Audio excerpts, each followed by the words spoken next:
안녕하십니까. 이번 시간은 전번 시간 이어서 과전류 보호와 과전압 보호에 대한 그 항목이 되고, 여기에서 그 전체적인 환경 표시를 국제적으로 어떻게 하느냐, 그 선로의 환경 표시를 어떻게 하느냐까지가 아마 이번 강의가 되겠습니다. 그래서 다음번 강의까지 해서 4편의 강의가 이 EC 60364 강의가 되겠습니다. 그래서 그 이번 강의는 과전류와 과전압에 대한 부분이 TM 방식과 TT 방식, IT 방법, 이런 방법에 따라서 어떻게 달라지는지, 그 다음에 이런 것을 차단하고 보호할 때는 어떤 보호 장치를 가져야 되는지, 어떤 조건을 가져야 되는지 우리가 보는 겁니다.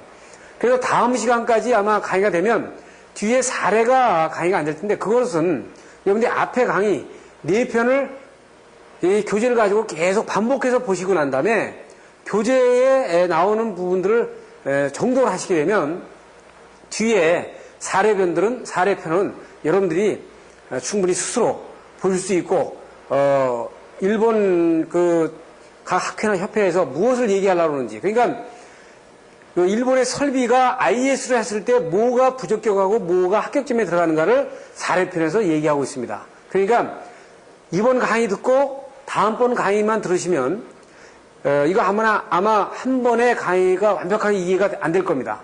그러면 테이프를 다시 돌려가지고 앞에 한번 보시고, 앞에서도 다시 한번 보시고, 뒤로 보고 해서 여러 번 보시면은 정독하시면 IC 60364에서는 여러분들이 완벽하게 숙지가 될 겁니다. 그래서 과전류와 과전압 두 가지를 들어서 설명하면 다음과 같습니다. 지금 클래스 0, 1, 2, 3가 나오는데 이걸 먼저 잘 아셔야 되는 게,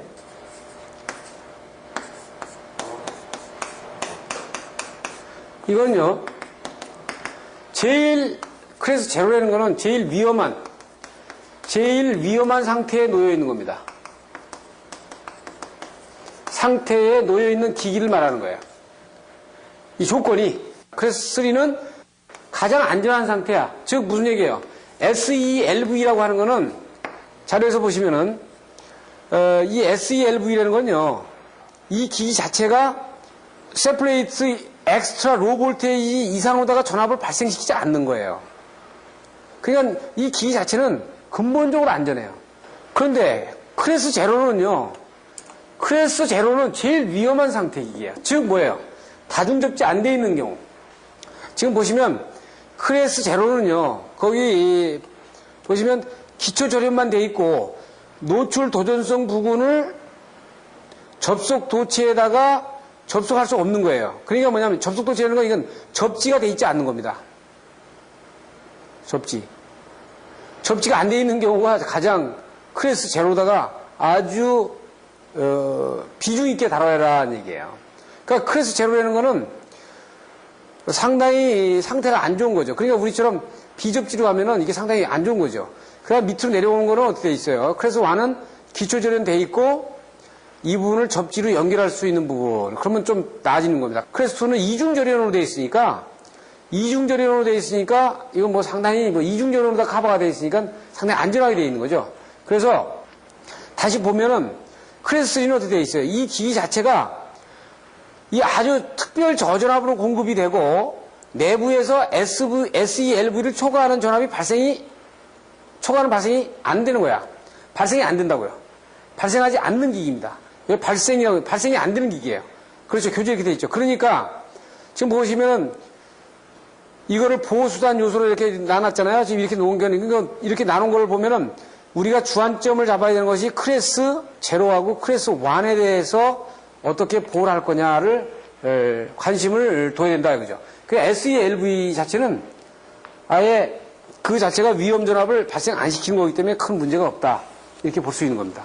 그래서 우리가 간접 접촉 보호에 대한 거는 우리가 어떤 부분을 잘 보냐, 지금 1, 2를 직접 봐줘야 된다. 그래서 이걸 가지고 TT 방식이냐, TM 방식이냐, 뭐 IT 방법이냐 이렇게 보는 거예요. 그렇죠.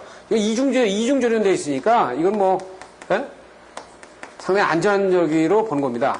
이 SELV는 자체에서 SELV 이상은 안 나오니까 이 두 개는 큰 신경 쓸 게 없어요. 근데 이게 문제죠. 그러니까 여기서 제일 문제 봐봐요. 제일 위험한 상태로 놓은 거를 접지가 안 되는 걸 보는 거예요, 접지가. 그러니까 단독 접지라는 거는요, 접지가 안 될 수도 있죠. 단독 접지라는 거는 이 땅에 대해서 땅이, 이 땅의 대지는 말이에요. 반도체와 같은 거 아닙니까? 어떨 때 상태에서 접지 조항이 좋았다, 어떨 때 나빴다. 그러니까 이거는요, 접지가 안 될 수도 있어. 그러니까 단독 접지가 얼마나 위험한 거예요. 그 다음에 이제 간접 접촉이 보호하는데 금속이나 비금속에서 틀고 도작하는 거라든지, 만약에 내가 무슨 어떤 스위치라든지 전선이라든지 이런 부분이 있으면 여기에 최고 표면 온도를 보세요. 최고 표면 온도를 보시게 되면 몇 도서부터 얘기하고 있냐면 손에 들고 조작하는 거는 55도에서 60도, 65도. 그 다음에 접촉할 필요가 없는 부분은 80도에서 90도 하잖아요. 그러니까 이게 우리가 전선의 허용 온도를 보게 되면 65도짜리, 뭐 75도짜리, 뭐 90도짜리, 뭐 60도, 75도, 뭐 90도 이런 식으로 이렇게 세 종류로 놓는다고 이렇게 해요. 에? 그 얘기는 여기서 근거하는 거예요. 우리가 전선도 만져야 될 거고 바깥에서 조작을 하게 되면 이 온도를 넘어가면은요, 손에 댈 수가 없는 거죠. 그러니까 손에 댈 수 있는 것은 거의 55도, 60도, 65도, 55도에서 60도 넘어가면 손에서 만졌을 때 굉장히 뜨거운 감을 가지기 때문에 오랫동안 못 만진다는 거지. 그래서 손에 접속할 필요가 없는 경우도 이제 80도에서 90도를 넘어가면 안 된다. 왜냐하면 접촉단지 발열 문제, 이런 문제가 있기 때문에. 그래서 여기서는 간접 접촉인데 전류가 아니고 열에 의한 거는 범위를 벗어나면 안 된다 하는 얘기를 지금 하고 있는 겁니다. 그래서 여기까지 이제 보면 직접 접촉과 간접 접촉에 대한 보호에 프로텍트 되는 부분에 지각 전류에 대한 부분 받고 열적인 보호 받고 클래스 0, 1, 2, 3 해가지고 어떤 거에 대해서 주안점을 줄 거냐를 봤습니다. 그래가지고 이제 지금 요 다음 챕터서부터는 뭐예요? 과전류 보호하고 과전압 보호를 어떻게 얘기하는가를 일단 보는 거죠. 자, 우리 사람은 감전이 되게 되면 과전류에 의해서도 죽을 수가 있고 과전압에 의해서도 죽을 수가 있다. 즉, 그러니까 과전류라는 거는 만약에 전압은 100V밖에 안 되는데 100V밖에 안 되는데 뭐 예를 들어서 50V밖에 안 되는데 전류가 200A나 뭐 이렇게 상당히 높은 전류가 흘렀다. 과전압은 어떻게 돼요? 전류는 뭐 0.1mA밖에 안 되는데 전압을 우리가 뭐 22,900V 해서 대직간에 뭐 13,200이 걸렸다. 그러면 두 개에 의해서 되어 있어요. 전류가 적어도 이 과전압에 의해서 우리가 치명적인 어떤 해를 당할 수가 있고 전압이 적더라도 과전류에 의해서 당할 수가 있다. 그래서 이걸 어떻게 얘기하냐면은 인체 조직에 과전류라고 하는 거는 과전류는 전자의 숫자가 굉장히 많이 통과하는 겁니다. 허용치 이내에 통과할 때는 이 생체 조직이 파괴가 안 되고 문제가 없는데 이쪽에서 전자가 이쪽으로 다 통과를 하는데 적은 양이 통과할 때는 문제가 안 되는데 상당히 허용량 이상으로 통과해버리면 심장 막동에 문제를 주는 거죠. 그래서 숫자가 많은 경우에 과전압은 이 자체는 숫자는 적지만 이 빠르기가 높은 전개에 의해서 이 빠르기가 전자의 빠르는 속도가 굉장히 빠른 속도로 다 생체 조직을 통과를 하기 때문에 이때 우리 인간의 몸인 생체 조직이 파괴가 되는 겁니다. 그러니까 많은 경우에 그 다음에 이것이 강한 경우에 이게 파괴될 수 있다. 그래서 두 개의 관점을 나눠놓고 보는 거예요. 그래서 우선 허용 전류치를 넘는 과전류 보호를 보는 겁니다. 그래서 과전류를 보는데 여기서는 지금 어떻게 되어 있냐면 과전류 부하 및 단락전류 양쪽을 보호할 수 있는 과전류 및 단락전류 보호할 수 있는 기기의 회로 차단기를 차단하는 경우에 그 다음에 조합한 회로 차단기 경우에 그 다음에 이게 휴주를 막는 경우 휴주와 조합한 회로 차단기 경우 그러니까 이걸 보호하는 기구는 과전류를 막는 기구는 회로 차단기나 휴주를 조합한 회로 차단기나 그냥 휴주로만 돼 있는 경우다 이거죠. 예? 그래서 세 가지로 볼 수 있다. 그게 어떻게 돼요? 이걸 다른 얘기로 하면 비한류형 하면 한류형 이러면 이거는 휴즈가 되는 거죠. 휴즈에 한류형 휴즈, 이거 비한류형 휴즈가 있고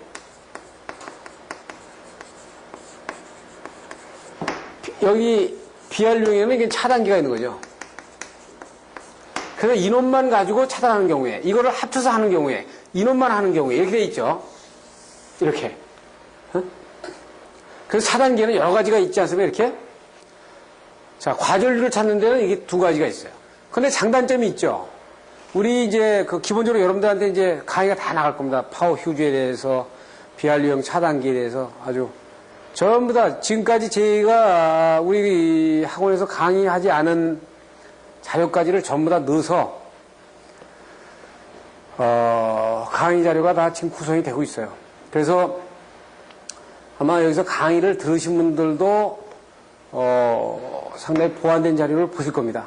그래서 요번에 또 만들 때 제대로 한번 만드는 작업이기 때문에 이게 대단한 작업이거든요. 그래서 지금 여러분들 이 자료를 만드는데 온 힘을 쏟고 있습니다.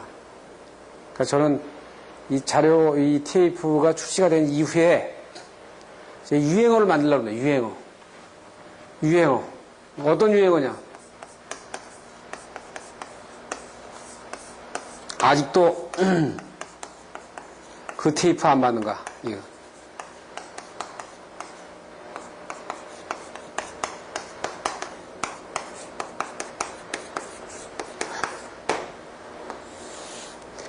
이 테이프 자체가 완벽하다고는 할 수 없어요. 이거 발전하는 과정이지만 정말 그 실무에서 지금까지의 여태까지 제가 가져왔던 부분들을 그 다음에 여러 가지의 시행착오를 겪어서 수정했던 부분들 이런 부분들을 전부 다 잡아 넣어가지고 그 나름대로는 완벽을 기하도록 이렇게 구성을 하는 겁니다. 그래서 이 내용은 이제 뒤에 여러분들이 아주 속 시원하게 강의를 해드릴 겁니다. 우선 여기서는 한류형과 이런 비한류형 차단기를 지금 조합해 놓은 부분을 가지고 회로를 프로텍팅 한다. 이 내용으로 다 보시면 되겠어요. 그 다음에 이제 과부하만 보호할 수 있는 기구예요. 단락만 보호할 수 있는 기구. 이것도 굉장히 중요하거든요. 이건 무슨 얘기냐면은 자 보세요. 휴즈는요, 과부하를 보호하기는 적당하지 않은 거죠. 휴즈 가지고 과부하할 수 있어요. 그런데 지락이 생기면은 지락전류를 잡아가지고 휴즈가 동작한다? 이건 의미가 없거든요. 이거는 휴즈나 한류형 휴즈는 이건 단락을 잡기 위한 역할이 아주 좋고, 한류형 이 차단기는, 비한류형 차단기는 이거는 과부하나 지락, 누전, 이거에 임무를 주는 것이 좋겠다. 그래서 임무는 과전류라도 이 과부하나 지락은 누전 잡는 거는 이 비한류형 차단기 쪽을 주는 것이 좋고 이 단락전류 사고를 막는 부분은 한류형 휴즈라든지 비한류형 휴즈 쪽을 잡아주는 것이 상당히 좋겠다. 이 얘기를 하는 겁니다. 과전류 보호에 대한 부분은 지금 여기서 보면은 이 수식에서는 뭐를 얘기하냐면은 회로 설계를 만약에 계산을 딱 해보니까 이 회로가 100A가 나왔다 이게. 근데 이 회로가 연속이냐 간헐부하냐 이런 환경이 다르잖아요. 어떤 모터가 돌아가는데 100A를 전격으로 하는 보드인데 이게 24시간 연속으로 돌아가는 거냐 그렇지 않으면 어떤 인터벌을 두고 돌아가는 거냐에 따라서 이 100A를 선정하는 이 세팅치가 달라진단 말이에요. 조금 올라가겠죠. 그러니까 회로 설계 부하를 이런 규격으로 해놨으면은 여기에서 연소로 간다 그러면 이 전격 전류를 다 못 보내죠. 못 보내고 요만큼만 보내야 된다고요. 또 그래가지고 가다 보니까 연속으로 허용하는 전류가 제한이 됩니다. 그러면 더 적어져 이게. 더 적어지죠. 그 다음에 최소 동작전류 있고 동작전류 있죠. 허용 동작전류 최대값 해가지고 이 부분이 어떻게 보면 나중에는 이 부분의 벡터를 이게 이제 중간에 소선수 무슨 그 다음에 주위 환경 뭐 이래가지고 실제 100A를 회로 설계를 해 나가가지고 이놈이 그 상태로 안 오면 요거밖에 못 보내는 거예요. 그러면 어떻게 해야 돼요? 우리가 꺾고 이거 지금 전류를 보낼 수 있는 허용치가 환경 때문에 지거지죠. 이렇게 지거지면 이거를 올려야 돼. 거꾸로 이렇게 올려줘야 되죠. 어떻게 올려야 되냐면 이걸 한 단계를 위로 올려가지고 이 100A가 밑으로 뒤로 가도록 해야죠. 100A가 밑으로 뒤로 가도록 하는 건 이 100A를 맨 뒤로 놔놓고 100A를 뒤로 놔놓고 이 앞에서 이렇게 올라가야 되지. 이렇게. 네?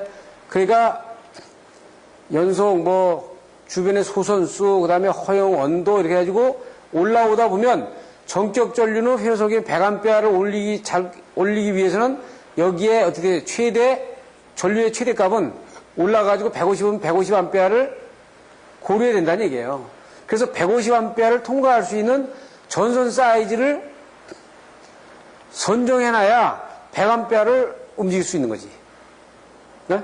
그래서 그 부분에 대한 것을 얘기하는 겁니다. 그래서 조금 전에 얘기한 어떤 그 전류치가 이렇게 쭉 감소한다는 얘기는 허용치가 감소된다는 얘기는요.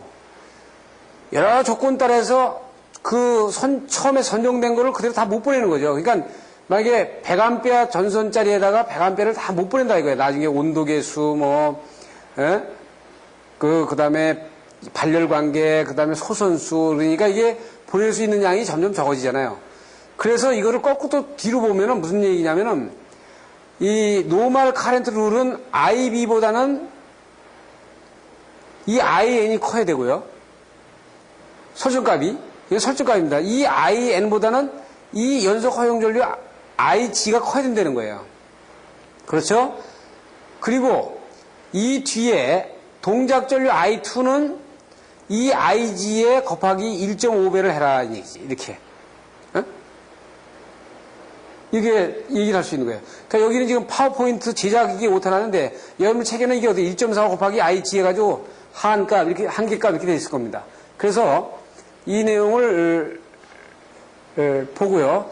그 다음에 이제 과부하 보호는 이게 보호할 수 있는, 검토될 수 있는 게 이 보호기를 가지고 차단기를 보호할 수 있는 거하고, 그 다음에 전선을 가지고 이 보호할 수 있는 거하고, 그 다음에 설계 부하를 가지고 이 체크할 수 있는 거하고, 이게 되겠죠? 세 가지입니다. 어?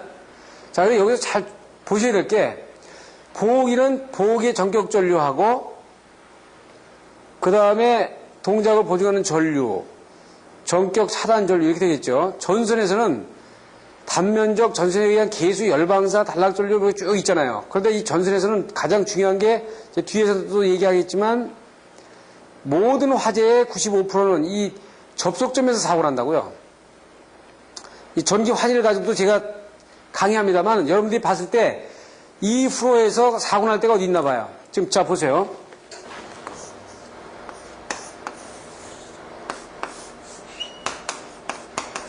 이게 세 군데면 이 차단기 하나하고 전선, 그 다음에 부하라 측면이라면 화재가 날 수 있는 거는요, 이 전선에서 사고 날 수 있는데 전선도 어디냐? 전선이 중간이 막 타버리는 게 아니고 이 단말을 연결하는 요 부분이 단말, 요 부분이.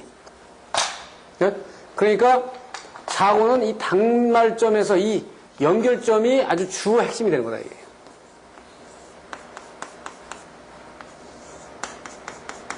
이게. 그래서 지금 여기에서는 지금 들어가 있지 않습니다만 전선이 단시간 허용하는 제한 온도에 오르는 순간 하면 이 온도는 이 온도에 관계된 부분을 집중적으로 봐야 된다는 얘기입니다. 이게 전선. 그래서 NEC에서는 아주 이 부분을 구체적으로 설명하고 있어요. 전선은 특히 접속점의 허용 온도를 반드시 봐야 된다. 그래서 부하는 어떻게 했어요? 부하에서는 회로의 설계와 수용을 보면서 추정 단락 전류를 우리가 감안해가지고, 정리를 하고 있죠.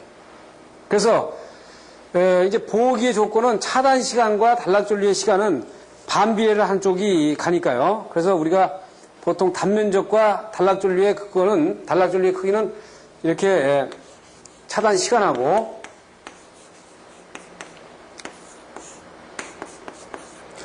그러니까 단면적이 크면은 차단 시간 커지는 거고요. 단락전류 커지면은 차단 시간 짧아져야 되는 거예요.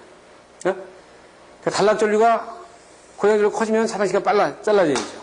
그래서 보통 여기에서는 어떻게 해서 K값을 얼마로 줬냐면은 115, 135, 74, 87은 순간적으로 달라가는데 순간적으로다가 단락 시에 순간적으로 차단하는 시간까지 순간적으로 전선이 올라가는 허용 온도의 최고 온도거든요, 이게. 그러면 이 최고 온도가 어디에 올라가느냐? 여기 중간에 올라가는 게 아니라 이 접속점에서 급작스럽게 올라간다고요. 이 전선보다는 이 접속점이 접촉 저항이 크고 접속 상태가 안 좋기 때문에 발열이 그 부분에서 상당히 크게 난다. 그래서 어떻게 돼요? 여기 납땜 접속, 동접속 이런 것들은 좀 차별을 두고 있는 거죠. 그래서 이 부분에 대한 부분을 이렇게 얘기를 하고 있습니다. 그 다음에 과부하 및 단락보의 계산에 의한 검증인데 이거는 뭐냐면은 이런 식들은요 이미 이제 관련 학자들이 실험을 통해 가지고 결과식으로 다 만들어낸 거예요. 그러니까 지금 보시면은 예를 들어서 여기 보시면 전류에 의한 온도 상승을 하는데 단시간 허용 온도 이내를 억제하기 위한 필요한 도체 단면적 S를 구하는 방법이다 이거야. 그래서 도체의 단면적을 구하는데 이 도체의 단면적은 뭐예요? 이 IC하고의 관계가 연결되죠. 또 이 IC는 어떤 거에 관계되냐면 케이블을 시설하는 방법이 어떠냐? AB, 그 다음에 케이블의 시정 방법에 따른 지수, 계수와 지수 이런 것들은 팩터가 뭐냐면 케이블 트레이에 노출로 가느냐, 대지의 관로로 가느냐, 그 다음에 햇빛을 받는 대로 통과를 하느냐, 이런 거에 따라서 다 달라지잖아요. 그러니까 똑같은 단락전류가 발생이 되더라도 이 케이블이 2만 암페어 단락전류가 발생이 됐는데 어느 건 케이블 트레이를 통과하는 전선에 어느 건 지중으로 어떤 건 옥내에서 그 기중으로 이렇게 됐을 때 이 계수가 다 다르지 않습니까? 그거는 열방사의 조건 이게 다 달라요. 그러니까 우리가 그 NEC에서 보면 어떻게 되냐면 전선을 단면적으로 구할 때는 이 전선관이 들어가면 이 전선 자체에서 나타나는 발열, 이거 팩터. 그 다음에 이 전선으로부터 받는 발열의 작용. 그 다음에 방사하는 조건, 열방사하는 조건. 그 다음에 이것이 만약에 이런 관로로 해가지고 두 개가 들어갔다. 그러면 이 자체 관로로부터 또 받는 조건. 이렇게 달라진다고요. 이 팩터들이 아주 여러 개의 팩터들이죠. 그래서 이런 팩터들을 여기다 집어넣어가지고 단면적을 구해 나간다 이거죠. 그래서 이거는 지금 이미 주어진 식, 그러니까 완성한 이식을 가지고 여기에다가 기존 주어진 파라메타를 구해서 거기다 집어넣어가지고 시간이 1초로다가 끊을 때 단락전류 1초를 끊어서 하는 경우에 그 시간을 타이밍을 1초로 해가지고 고장전류를 2.18 카로 했을 때 0.1관 통렬했을 때는 160도까지 오른다 이렇게 조건을 놔가지고 단면적으로 구해보는 겁니다. 그래서 이런 조건에 지금 보시면은 지금 지동 시간이 1초고 전압은 200V에 50Hz다. PVC로 했는데 6스키하다. 정상 전류는 이렇다. 그래서 케이블의 온도 상승은 160도에 온도 상승 T의 시간은 얼마냐. 이렇게 할 때 이렇게 나올 수 있는 12.19로 나올 수 있는 거죠. 그러니까 이런 팩터들을 그 환경에 따라서 그 팩터들을 준 부분을. 근데 문제는 여기는 뭐였어요? 옛날에는 이게 일본에서 계산하는 방법하고 미국에서 계산하는 방법하고 유럽에서 계산하는 방법이 달랐다는 얘기예요. 문제는 여기 보세요.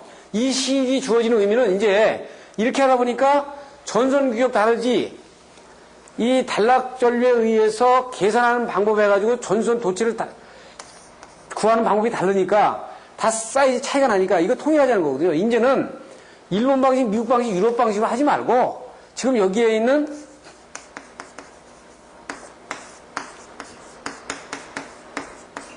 이 방식으로 하자는 거예요. 그래서 여기에 관련된 팩터는 이렇게 우리가 주어진다.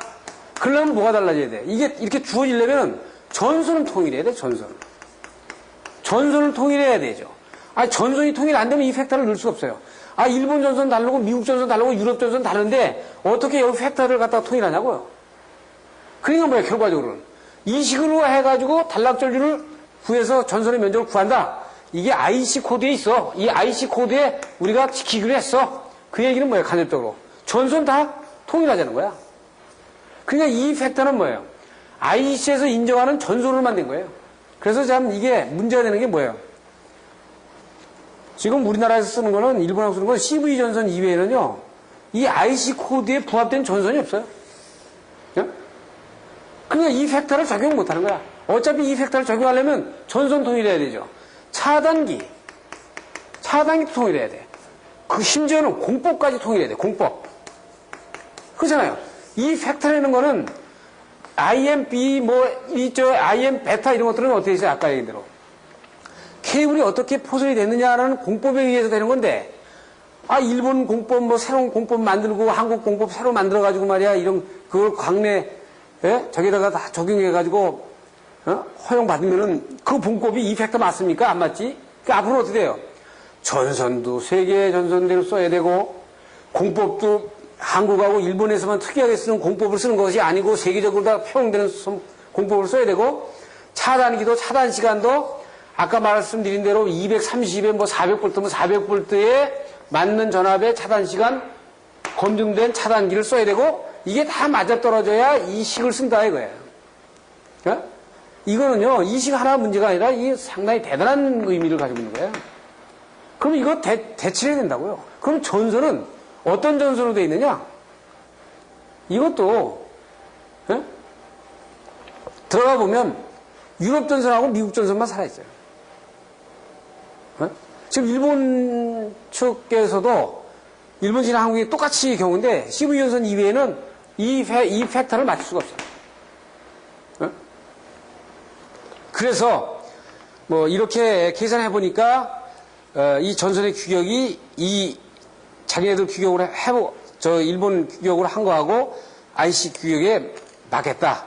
뭐 이런 식으로다가 지금 전개를 해 놓은 겁니다. 그래서 K값에 대한 거는 지금 염화비닐이나 가고표를 치는 부틸 고무 있잖아요.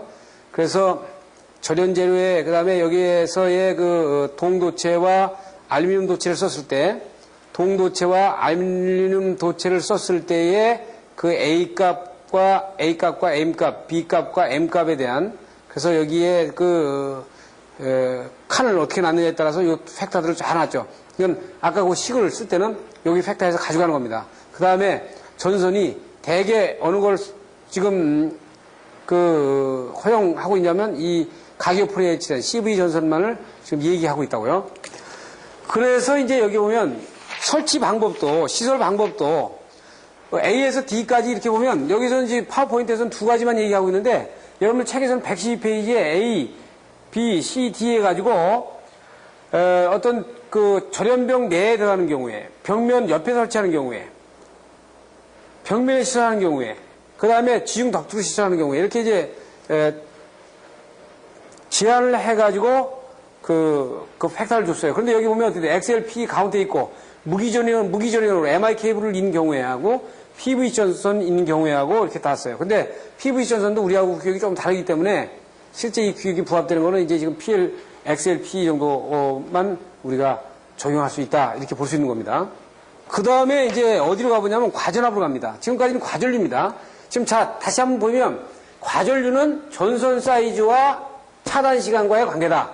그런데 이 전선 사이즈와 차단 시간의 관계는 여기에 팩터들을 전선을 어떻게 놨느냐의 팩터인데 이 팩터들은 주어졌다. 이미 IC에서. 근데 이 팩터는 전선도 같은 전선, 공법, 차단기 종류 이런 것들이 다 맞아떨어져야 팩터가 맞는다. 이거죠. 자, 과전류는 뭐라 그랬어요? 다시 한번 정리하면 과전류는 두 개로 막을 수 있다. 비한류형 차단기. 비한류형. 그 다음에 한류형. 그죠? 그래가지고 이거는 대개 과부하나 누전을 이쪽으로 하고 한류형은 뭐라 했어요? 이거는 단락을 잡는다 그랬죠. 그래서 여기에 중간에는 이것에서는 이 차단기나 이 차단 시간이 나오니까 여기서 차단 시간 T가 나오지 않습니까? 이 T는 이 과부하나 누전 단락이 생겼을 때 전선의 S와의 관계에서 관계식이 성립된다 이거죠. 그래서 이 T와 S의 관계식이 성립되는 중간에는 팩타들이 있다 이거지. 적용되는. 이 팩타가 IC에서 정해놨는데 이 정해놓은 팩타가 일정한 전선, 공법, 주변 차단기 이것을 같이 같은 조건에서 했을 때 이 팩타가 맞아떨어진다 이거죠. 그러니까 한국식으로 해가지고는 이거 여기가 안 맞죠 이게. 자, 그렇게 정리되면 되겠어요. 그 다음에 이제 과전압보가 있어요. 과전압. 과전압보는 지금 그 114페이지에 여기 상당히 이제 TN 계통서부터 쭉 얘기를 하는데, 자, 앞에 그 강의에서 뭐라 그랬어요? 그 앞에 강의에서는 그 어떻게 보면 전위를 어떻게 낮출 수 있느냐, 가능한 어떤 전위로 나타낼 수 있느냐, 이거에 관점을 뒀잖아요. 그래서 여기에서는 어떻게 되냐면 보세요. TN 계통에서는 잘 보세요. TN 계통이라는 거는 우리가 아까 본 거에서는 어떻게 있어요? TN 계통에서는 C는 이제 그 그라운드하고 뉴트럴을 콤몰한 시스템이니까 만약에 일본에서 이렇게 했다 그러면은 보시면은 TNC는 일본이니까 여기 저항이 있거든요. 일본 다른 데는 이 저항이 거의 이제 적죠. 그래서 이게 저항이 거의 없는 상태가 되는데 여기에 10A가 걸렸다. 그 여기에 만약에 5ohm이 걸렸다. 그러면 10A가 이렇게 흘렀으니까 여기에 얼마 걸리냐면 이게 50V가 걸리죠. 그럼 이 50V가 여기도 똑같이 여기 똑같이 50V 걸린다고요. 50V 걸리겠죠. 그럼 사람이 여기에 만약에 이렇게 닿아서 이렇게 있다 그러면은 여기에 50V 걸린 게 이쪽에도 50V 똑같이 걸려요. 네? 그런데 이게 위험할 거 아니냐 이렇게 가니까. 그런데 어떻게 이건 낮게 걸린다고요. 이게 낮게 걸리지. 자, 여기 보시면 보시면 낙뢰를 칠 경우에는 전위 경도가 이렇게 될 겁니다.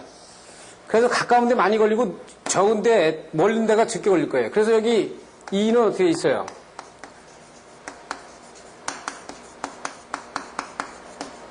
이렇게 걸리거든요. 그런데 여기에 저항이 어느 정도 있단 말이에요. 근데 저항은 되게 없다고 아주 단거리라면 이걸 되게 무시하거든요. 그럼 여기 인덕탄 소분이 상당히 많잖아요. 여기 그러니까 주파수가 칠 때는 과도 임피던스가 과도 주파수가 걸리니까 이 L이 커진다고. 이게 커지죠. 네? 근데 다중접지를 하면 어떻게 되냐 이게. 이게 다중접지를 하게 되면 이놈하고 다른 놈하고 다 이렇게 묶으면은요. 이 피해설비에 낙뢰가 쳤을 때 이렇게 올라간다고요. 올라가긴 올라가죠. 여기 올라간 놈하고 여기 올라간 놈하고 이쪽 올라간 놈하고 같이 올라가는데 상당히 적게 올라간다. 이놈은 따로 올라가지만 멀리 떨어지면 안전하지만 이게 다르지만 상당히 높게 올라간다. 이게. 그러니까 TN 시스템에서는 어떻게 되어 있어요? 지금 보시면 이쪽에 올라간 이쪽에 전압 걸린 놈이 여기 그대로 와서 붙어요. TNC 이거는 TNC인데 여기에 만약에 일정한 저항으로다가 묶어놓고 여기 저항 묶어놨다 그러면 여기에 50V 걸린 것이 여기에 바로 50V 걸리지. 그러면 여기는 안 걸린다고요. 이렇게 되면. 그러면 TNC에서 이렇게 놓은 경우에는 여기 사람이 만약에 여기에 대고 있으면 이 사람한테는 50V도 안 걸리는 거죠. 제로죠. 제로. 그러니까 여기 제로입니다. 제로. 네? 그 다음에 TT 시스템은 개별 접지를 했으니까 여기 개별 접지니까 이 접지하고 이 접지하고 다르기 때문에 이 뉴트럴을 같이 공유 안 했잖아요. 공유 안 했기 때문에 어떻게 돼요? 여기는 공유 안 했기 때문에 여기 전압만 걸려버리고 여기는 영향을 안 줘요. 그래서 우리가 개별 접지 시스템이 하나 좋다는 거는 다른 수용가의 다른 지점에 영향을 안 준다. 그 다음에 TT 시스템 A계통 아까 여기 두 개 놓은 경우에 또 이쪽 놓은 경우도 똑같은 경우고요.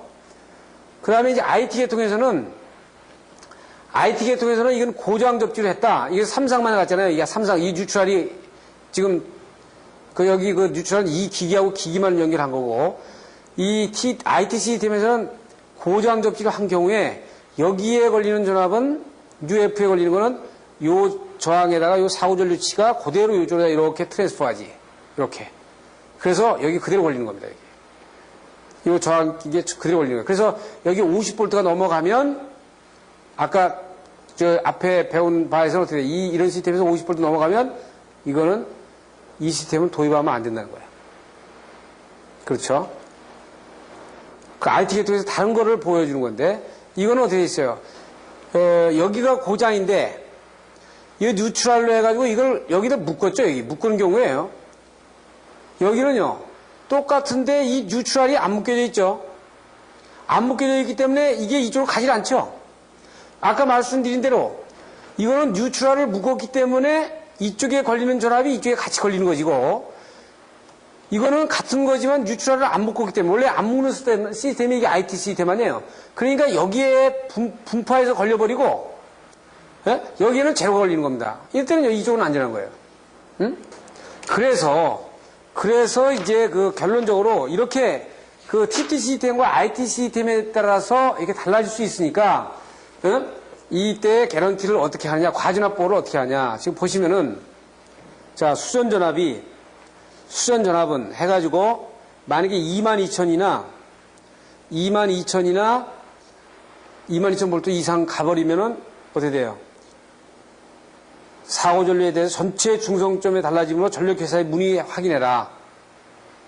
이게 돼 있죠. 그 일로 가야 돼. 그리고 6kVA 이하다. 그러면 내려와가지고, 어떻게 돼요? 차단 시간이 1초 이하냐, 1초를 초과하냐. 보통 1초를 초과하는 경우는 거의 없어요. 차단기가 1초를 초과하는 경우는 거의 없단 말이에요. 그럼 만약에 1로 온다 그러면 수용가의 저항치는 1옴 이하냐. 자, 수용가의 저항이 1옴 이하로 가려면 어떻게 됩니까? 다중접지해야 되죠? 그럼 다중접지로 가는 거예요. 만약에 이게 1옴이 넘는다. 가다 보면요. 어떻게 되냐면 얘네들은 60V가 넘냐? 아까 50V하고 60V 가져왔죠? 그래서 60V 이해냐? yes. 안 된다. 그러면 여기에 접촉저항 R을 갖다가 더 내려라. 이런 식으로 나온다고. 이게 60V냐? 50V로 간다.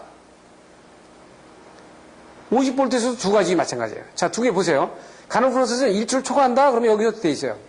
1초를 초과하면은 일단 초과하는 전압은 50이다. 그리고 1초를 이하일 경우에 60V까지 허용된다. 이런 얘기입니다. 잘 보세요. 그래가지고 어때요? 이 1초 이하면 60V까지 허용되고요. 1초가 넘으면 50V로 가야 돼. 그래가지고 조건에 사고전류를 줄이든지 저항치를 줄이든지 둘 중에 하나를 가야 됩니다. 자, IT 시스템이 상당히 위험하죠. IT 시스템은 그러니까 50V 넘어가면 둘 중에 하나를 줄여야 되는데 만약에 저항을 못 줄이면 사고전류 줄일 수 없다. 그러면 그 시스템은 IT 시스템으로다가 선정하면 안 된다는 얘기를 하고 있는 겁니다. 그 다음에 달로 개폐의 항목은 아주 간단한 얘기들입니다. 그래서 이것들은 안전보호수단 적용하고 이런 것들은 좀 저기 하고요. 외적인 영향 보호수단 선택으로 갑니다. 그 IC에서는 충전부가 천장에 있는 경우에 업스터클이라고 하는 거는 만약에 여기 차단기를 바깥에 있고 사람이 여기 있는 겁니다. 이렇게 사람이 이걸 조작을 하는 거예요. 이렇게 서 있는 경우에 이 업스터클과 업스터클 사이에 700mm의 클리어런스를 두라는 겁니다. 이게 두라는 거죠. 그런데 이게 원래는 지금 IC에서는 이렇게 되어 있는데 NEC 같은 경우는 양쪽에 충전부가 있는 경우하고 양쪽에 충전부가 없는 경우하고는 다 이 클리어런스가 달라요. 그러니까 예를 들어서 여기에 배전반이 있고 여기 배전반이 있는데 사람이 이렇게 있다. 이게 배전반 살아있는 경우예요. 또 여기 배전반이 있는데 여기는 그냥 벽돌로 막아져 있다. 벽돌로 막아져 있으면 이 접지하고 같이 연결되어 있죠. 이런 경우에 이 클리어런스가 다르고 요 배전반이 있는데 여기에 백라이트로 되어 있다. 이게 전연체로 되어 있습니다. 전연체로 되어 있는 경우에 이 사람이 이렇게 놓여 있으면 이 클리어런스가 달라. 그러니까 이게 가장 좁겠죠. 좁아도 되니까. 전연이 되어 있어요. 이건 벽돌로 되어 있으면 접지로 되어 있는 거나 마찬가지니까 이 사람이 여기 닿고 닿으면은 사람이 손상을 당할 수 있으니까 이건 넓어져요. 양쪽이 충전 부분은 더 넓어지는 겁니다. 이렇게. 예? 구체적으로.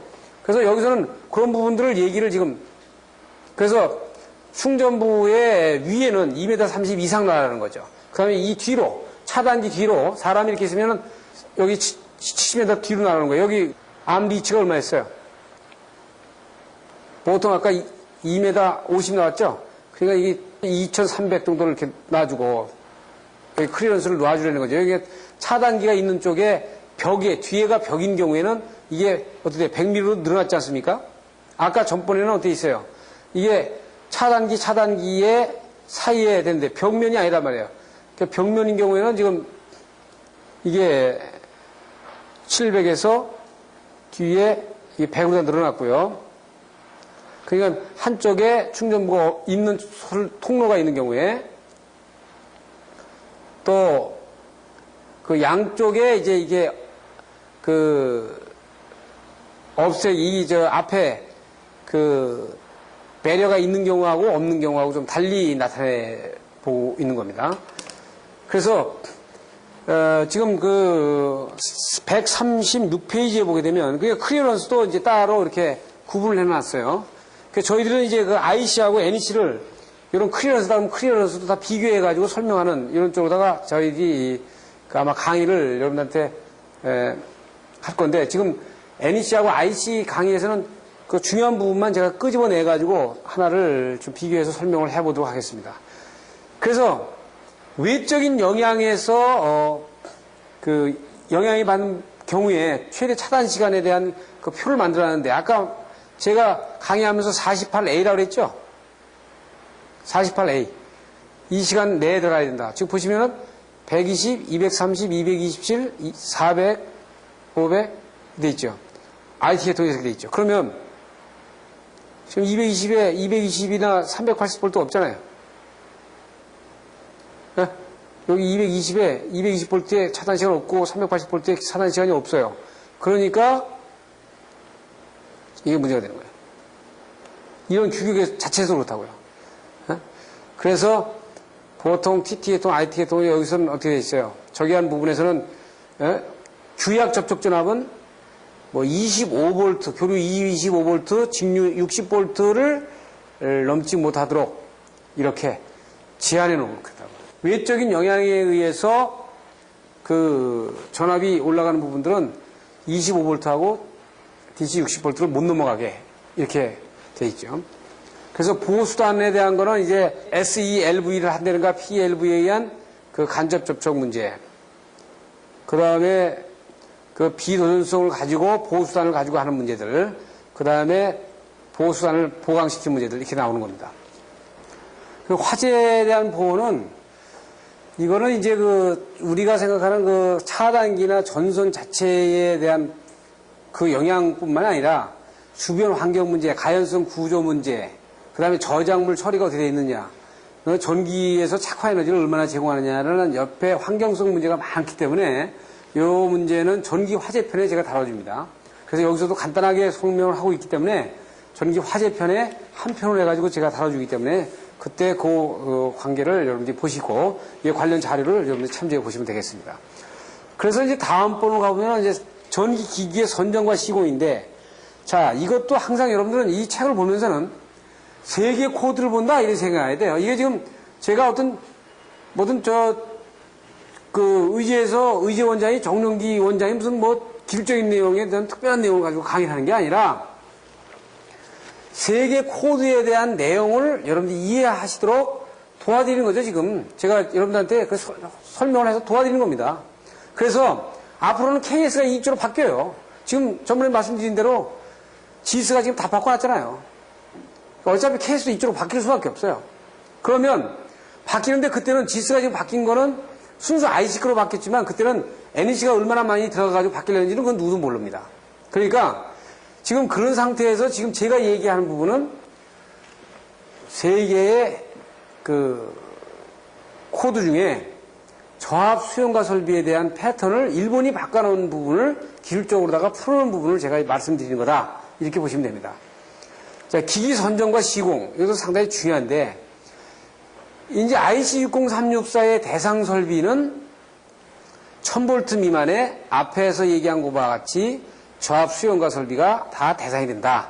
그래가지고 규격을 IC60364로 적합하게 하도록 하는 것이 좋겠다는 얘기입니다. 그래서 IC60364를 들어가기 전에 우선 IC60038, 그러니까 여기 이쪽에서는 600을 삭제를 해가지고 보통 IC38로 얘기하는데, IC38 원본에 보게 되면요, 전압을 보게 되면 50Hz에서는 이렇게 해라, 60Hz에서는 이렇게 해라, 이렇게 돼 있어요. 단상에서는 전압을 이렇게 가져가라. 그걸 구체적으로 확대해서 크게 보면 지금 이렇게 돼 있죠. 여러분들 표에는 141페이지 돼 있죠. 141페이지 보면 3상 4선식과 3상 3선식 계통에서 50Hz에서는 230하고 400V, 60Hz에서는 120에 208이나 240. 지금 단상 3선식에서는 120에 240. 그럼 우리가 3상 4선식에 60Hz니까 이쪽으로 간다 그러면은 우리가 지금 가지고 갈 수 있는 전압은 120에서 208을 가든지 240V를 가든지 이렇게 가야 되네요. 네? 그런데 여기서 비교 1에 보면 50Hz 같은 경우는요, 50Hz 같은 경우는 230에 400V를 초과하는 전압은 이거는 2003년까지, 가능한 한 2003년까지를 넘지 않아야 된다. 이런 식으로 돼 있어요. 지금 여기 보면, 지금 보시면은,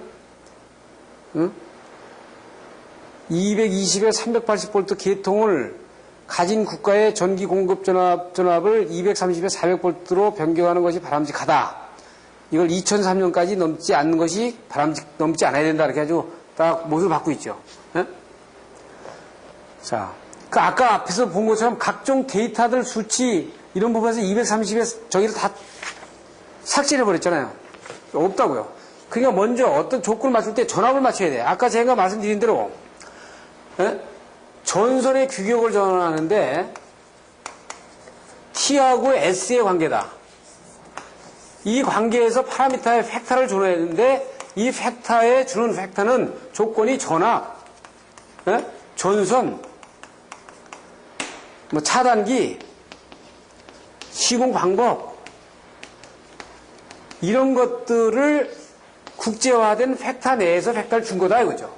그러니까 한국적인 시설을 나눠놓고 팩터는 이게 안 맞죠. 이걸 맞출 수밖에 없어요. 지금 그게 뭐냐면 IC에다가 저희들이 레터를 보냈더니 계속 수시로 지금 계속 문의를 하고 그다음에 다시 오면 또 보내고 그러는데 뭐라 했더니 자유야. 그런데 WTO 너 TBT 가입 좀 했으니까 네가 알아서 해라. 2003년 이후에 전압을 안 맞췄을 때 네 자체 내에서 전압을 쓰는 거는 네 자유다. 그런데 세계적으로 물건을 팔거나 수입을 하거나 할 때 그 전압 문제를 가지고 그 고유 전압을 네가 주장할 수 있으니까 그거를 너네 쪽에서 알아서 해야 되는 거다. 뭐 이겁니다. 그러니까 강제로 언제까지 하라는 건 아니지만 상당히 여러 가지 계통에서 상당히 엄청난 문제를 가지고 있는 거죠. 예? 그래서 전압 운용이 있고요. 그 뒤로 보면은 외적인 영향도 이게 아주 엄청난 내용이 나오는데 지금 우리가 도면을 보게 되면요.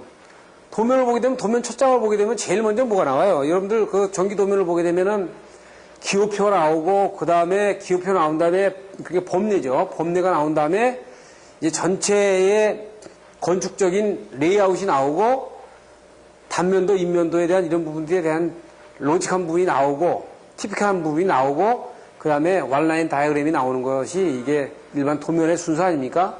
근데 도면 이제 앞으로는 이런 순서 패턴이 바뀌어지죠. 그래서 기호표 다 바뀌어지죠. 지금 여러분들 IC 60364로 바꾸면서 지스 1999년도 판에 이 책이에요. 지금 기존에 있었던 일본 심볼을 다 바꿨어요. 세계 코드로. 그러니까 변압기 표시, 차단기 표시가 다 다릅니다. 그 우린 계속 쓰고 있어, 지금. 그 바꿔나가야 돼요. 여러분들 설계 사무실 직원들이 이 테이프를 보신다 그러면은 지금서부터 빨리 도면에 명기하는 심볼을 IC 코드에 맞는 심볼로 지금부터 숙지를 하고 CAD에다 입력을 달리 해가지고 지금서부터 심볼을 바꾸는 연습을 해가야 돼.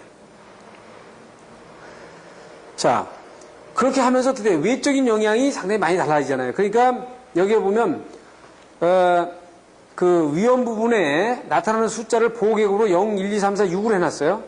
그 다음에 특성 숫자에 대한 부분 나왔는데 이거는 뒤로 가서 보시면은 뭐를 나타내려고 하는 거냐면 147페이지 보시면은 만약에 환경 조건을 나타내는 거는 주위 온도가 AA로 가는데 A, 1, 2, 3, 4, 5가 붙어 있잖아요.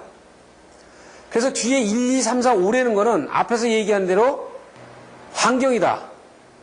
그럼 외래 환경이다. 외래 고용물이다. 그러면 외래 고용물의 1, 2, 3, 4, 5의 내용이 이거라는 거예요. 그러니까 외래 환경에 0, 여기에 보면 0, 1, 2, 3, 4, 5는 6이라는 건 예서 내진용을 해라. 5라는 건 방진용을 해라. 이런 의미를 가지고 있는 거다. 이거. 뒤에 이 숫자가, 아라비아 숫자가. 지금 그래서 어떻게 되어 있어요? 이거 보시는 것처럼 운전 조건 및 외적인 영향에 보면 지금 AA 1, 2, 3, 4, 5 이렇게 가죠? 그럼 AA가 가는 거는 뭐냐면 환경 조건이다 이거죠. 그래서 요 AA1은 65도, 마이너스 60도에서 5도 범위 내에서 설치되는 거다 이거죠. 그 다음에 만약에 AA5는 5도에서 40도에 설치되는 거다 이거죠. 이게 무슨 의미를 갖느냐? 자, 여러분들 보세요. 만약에 모터가 말이에요. 여기 MCC가 있고 여기 모터가 있어요. 모터. 그 다음에 여기 변압기가 있어요. 그래 이 변압기 2차에서 MCC까지 가는 거 가다가 케이블 트레이를 해서 이렇게 갔다 그래. 그래 이것이 지붕 바깥에 케이블 트레이를 나간다 그래. 여기 막 태양의 온도에 영향을 받는 데입니다. 여기는. 여기 들어가가지고 이 MCC에서 이 모터로 가는데 이놈이 이렇게 닥트를 통해가지고 물이 굉장히 많은 쪽을, 습기가 많은 쪽을 통과해가지고 이렇게 해서 만약에 간다고 칩시다. 근데 이 중간에 여기는 뭐 노가 있어가지고 이 뜨거운 열에 상당히 많이 이 영향을 받는다고 치자고 이렇게. 그러면 우리가 보통 변압기에서 MCC까지 가는 전선의 규격을 정할 때 전격 전류를 구해가지고 전압강하의 계산만 해가지고요. 그냥 전선 정해버려요. 이 전선이 어떤 경로를 통해가지고 어떻게 가는지를 표기 안 한단 말이에요. 그럼 전선 규격을 정할 때는 어떻게 돼요? 이게 가장 열악한 상태의 조건에다가 표기를 해가지고 그거에 맞는 전선 규격을 정해놔야 될 거 아니에요. 근데 우리는 이거 다 무시하고 이게 무슨 물을 통과하는지 뜨거운 데를 통과하는지를 생각하지 않고 소순수가 얼마냐 전압강하가 얼마냐 이것만 생각해가지고 하잖아요. 그러니까 이게 만약 P101 설로면은 처음부터 어디까지는 어떤 환경에서 이렇게 다 표시해줘야 된다 이거죠. 그 다음에 이놈 전선도 마찬가지 아니에요? 이렇게 해가지고 이 도면에 이 환경 조건을 보게 되면 이 선로가 어디를 통해서 어디로 가는 것이 아주 일목요연하게 나와야 돼요. 그래서 AA는 그거고요. BA는 사용을 어린이가 하느냐, 장애자가 하느냐, 숙련자가 하느냐, 기능자가 하느냐. 그 다음에 CA는 건물의 구조가 불연성이냐, 가연성이냐 이런 뜻이죠.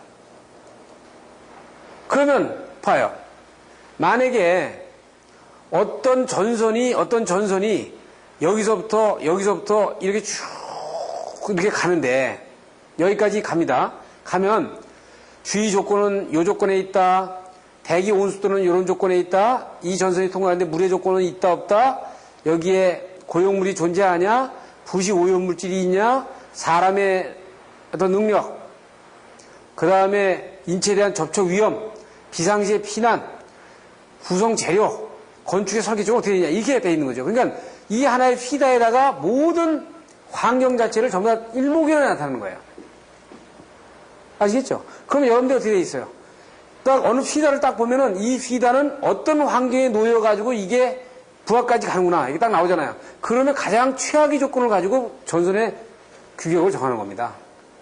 근데 그게 지금 여기서 얘기하는 게 보편 타당성하지 않아요?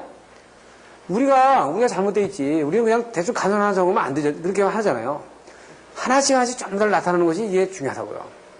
그러니까 이게 보편 타당성 하니까 일본 애들이 이거 바꾼 거예요, 일로.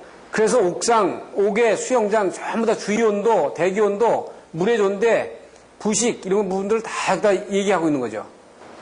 그래서 지금 보면 여기까지 보면은 뭐예요? 지금 환경 문제까지도 디테일하게 우리가 정리를 해서